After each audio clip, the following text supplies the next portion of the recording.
Apple software. You do have your photo, you have your video, slow-mo, time-lapse. You can go ahead and click this to go in 2x. You have the portrait modes and all those new ones that came with it: natural light, studio light, contour light, those. You have square for Instagram photos and panoramic. Also, if you hold down, you can burst here on the software. You also can flip to the front-facing camera, and on that selfie camera, you have a 7 megapixel f2.2 32 millimeter lens at 1080p, and that is 30 FPS. Up here, we do have the filter modes right here, and then you have the timer, live photos, HDR, and your flash. Heading into settings, the iPhone presents us with more camera settings. Well, they're just the camera settings we talked about, but you can change them here. You can record different video formats, and it tells you how much space they are going to take. I wish Apple would put this in their camera app itself. You have different formats, high efficiency and more compatible. And then you have the record slow-mo option right here in the camera settings, audio, HDR, and keep normal photo. And you could turn on the grid if you want the grid. You could see the grid right there now on the iPhone. So let's take a look at the LG G7 ThinQ. Okay, so for the LG G7 ThinQ, we do have ourselves a dual 16 megapixel camera here. One is a 30 millimeter lens, and the other is a very wide 16 millimeter lens. One is at f1.6 and one is at f1.9. So those are pretty good apertures if you want to get them low light photos. This can shoot up to 2160p at 60 FPS, although I haven't got the update yet for this phone. And you can go up to 1080 60, and you could do 720 at 240 slow-mo. And this also has HDR, 24-bit, 192 kilohertz stereo. So gonna be great sound recording if you're doing video. Now in the G7 ThinQ software, if you go to mode, you do have auto mode, you have manual mode, and you have manual video mode as well. And you do have cine video here, food, slow-mo, panoramic, flash jump cut, which is a GIF animation, and AR stickers for augmented reality. If you hit the settings icon, you could see you do have your super bright camera, which brightens up the scene at nighttime, and that works pretty well. You have a live photo, cheese shutter, tag locations, grid, and you could turn on full vision for the full picture, but that's not really going to give you a great resolution. Now also right here, if you hit this camera icon, you can change between all the various photo sizes, and you can click this video and you can go through all the various video sizes. Like I say, the update will bring the 4K 60, and timer, you can see you can change your timer right there. So all the settings laid out nicely in the camera UI, and then you can switch between your normal angle here and your wide angle lens like so. You also have your filters right there, and you could switch to that front-facing camera, which is an 8 megapixel f1.9 at 26 millimeters. This can do 1080 60, so it ups the iPhone by being able to do 1080p at 60 FPS. You have your flash right there, and then you have this portrait mode. You just click this and it turns into a portrait. And you also have this AI cam, which is kind of like what Huawei did when they're trying to recognize on the P20 Pro everything in the environment and try to make the best photo. That's what the AI cam does right there. And Google Lens, we all know by now what Google Lens is. LG decided to include it here with the LG G7 ThinQ, which is just going to scan things and help you find places and stuff like that, scan text and various other things that you might want to point your camera at. So that's it between the iPhone X and the LG G7 ThinQ hardware and software. Thank you very much for watching. Enjoy the rest of this video. Hit the thumbs up if you found it helpful, and let us know in the comment section by the end which one you think has the better camera. Enjoy.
Okay guys, so here is some iPhone 10 front-facing video, and again it's about 6:37 p.m. at night. Sun's not quite down, so I thought it'd be a good idea to take a video right now, and this is basically what you're gonna get on the iPhone 10 from the front.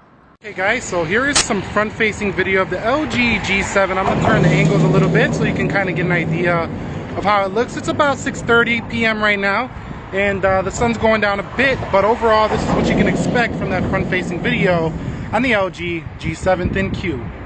Alright guys, so here is some rear video on the Apple iPhone 10, 1080p 60 frames, often what I shoot my videos in, and you can see this is basically the quality you're going to get. I'm not using a gimbal, just being pretty steady with my hands. Let's go ahead and flip over to the LG G7 ThinQ to see how that does in the same resolution. Guys, so here is the LG G7 ThinQ, same shot. Now, it doesn't have the telephoto lens, so if you're trying to get that optical quality, it's not going to remain as sharp as the iPhone 10 at the far zoom. So it's basically what you're going to get on the LG G7 when it comes to its video, but it's pretty stable, no problems overall here. Go ahead and judge which one you think is better down below.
So here's some of the front-facing video on the iPhone 10 at nighttime.